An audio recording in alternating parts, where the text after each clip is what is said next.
All right, we got a guest of Mark Thompson's here, a guy named Dr. Shadi. Tell us what he does, Mark. Well, he does an amazing thing in that he's a veterinarian, and typically veterinary services are really expensive. Yeah. And so you have to haul your animal in to wherever, and it's going to cost a bunch of money.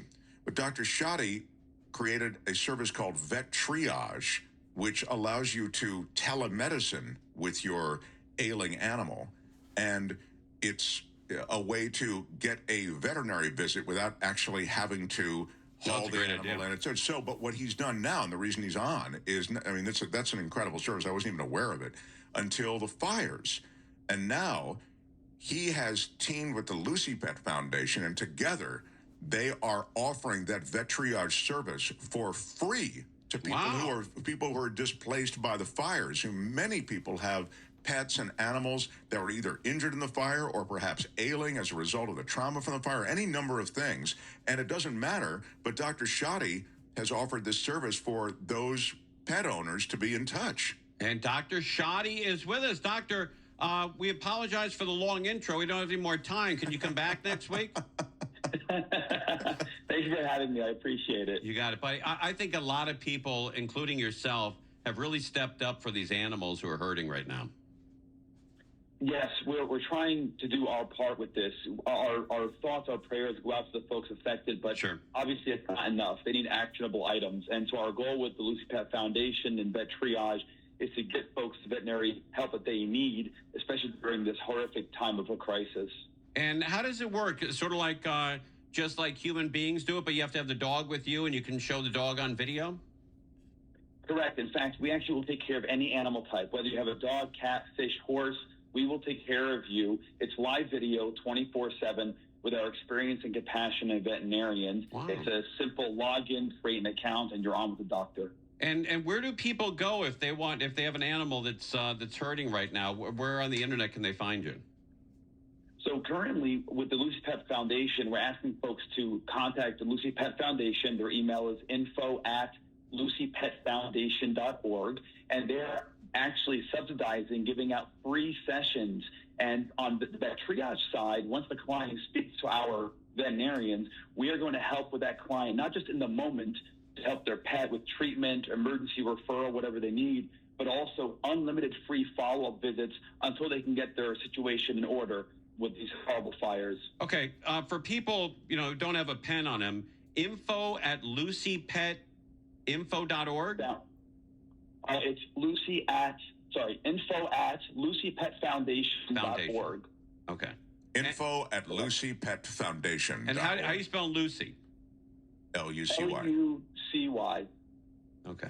All right. I'm writing it down so I can. Yeah. Info@lucypetfoundation.org. Okay. All right. Do you ever get anybody dressed up like a dog trying to get a freebie? That would be a first. I have not had that yet. However, I have had folks reach out to us with their own medical ailments as human beings. That's an interesting conversation. All right. Well, that's kind of cool. Maybe a milk bone and call me in the morning.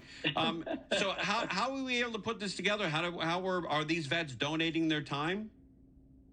Yeah, our veterinarians are on 24/7, and we try to keep folks.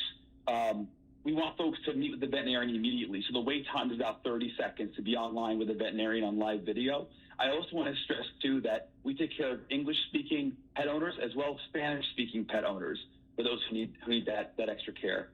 Okay. All right. That is great. Have you seen a huge uptick in people needing this? We have, actually. Yeah, the response has been pretty positive, but it's whatever the community needs. We don't care about being busy or not. We just want folks to get the help they need with their animals. We all see the distressing images online, on social media of animals being displaced with their pet owners. A lot of these animals, their medications are not with them because people had to leave their house really quick. No medical records, no dog food, cat food. So we're here to help with whatever we can. What are some of your tips as a professional to keep these dogs, keep them calm and not expose them to so much, I guess outdoor elements, the smoke, the fires. I think dogs have a sixth sense that something's going on when they smell smoke like that. And I think it makes them very anxious, or at least our dog does that. Oh, absolutely. And I think they also feel the stress from the pet owners, too. Yes. Your dog, your cat, they're in tune with you. Yeah. Horses, these are intelligent beings.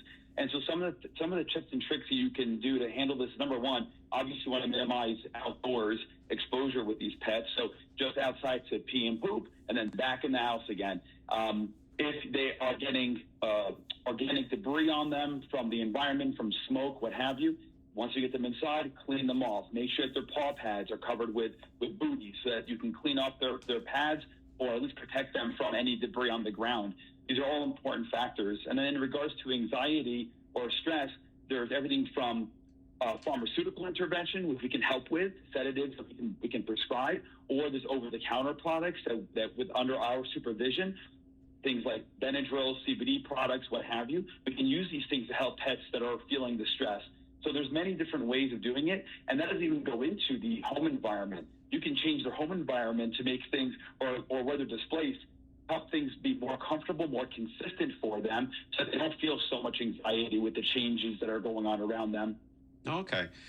Doctor, I put a couple of bucks on a horse named Majestic Cotton that didn't fire in the stretch. Could you take a look at him?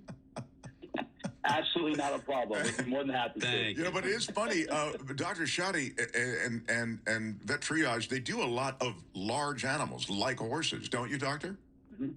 Correct. In fact, we actually have an equine platform specifically for horses. So those horse owners will speak to an equine practitioner 24/7. And that's especially because horses are just so unique in what they need. We wanted to make sure we had an entire platform for that. But we've seen cows, pigs, sheep, ostrich, llama, you name it, we've seen it. We're up to about 50 different animal types now on the platform. Well, we're going to keep promoting this. I can't thank you enough for doing this and coming on the air and sharing this. I think a lot of people could need that help right now. And I'm glad you're doing it. Please come back whenever you can, or when you're going to, when this is all over and you need to raise money for this organization, you can always count on us.